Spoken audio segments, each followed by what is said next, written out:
I love Tyus Jones. I'm like probably one of the bigger Tyus Jones fans on this planet. Seriously. I think he's a fantastic player who has a bright future in the NBA. And as a Wizards fan, I was stoked for him to get his opportunity to be a starting point guard for a team in the NBA this season and playing 28 minutes a night. He set a career high 12.2 points a game, shooting a career high 49.1% from the field and a career high 39.2% from three, dishing out a career high 6.3 assists, grabbing a career high 2.8 rebounds, and tying a career high 1.2 steals a night. At 27 years old, he's a stud. Obviously, the kid from Minnesota, I would love for him, to somehow end up back on the team that drafted him, because he's low-key what they need.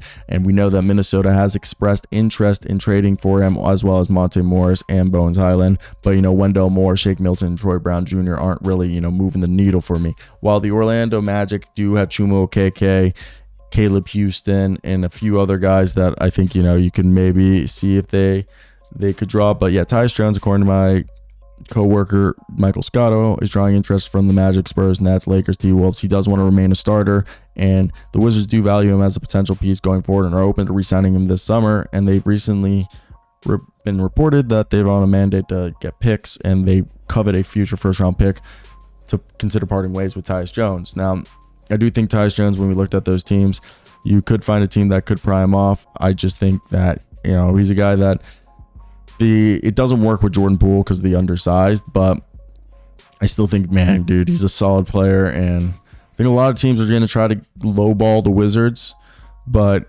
he's a guy that he's an average NBA starting point guard, but he's the best backup point guard in the league when he is. He's a rock solid guy, very trustworthy, never turns the ball over, under 1.0 turnovers per game for a career, still a good creator, can run the pick and roll, and yeah, he's a small, but he tries hard.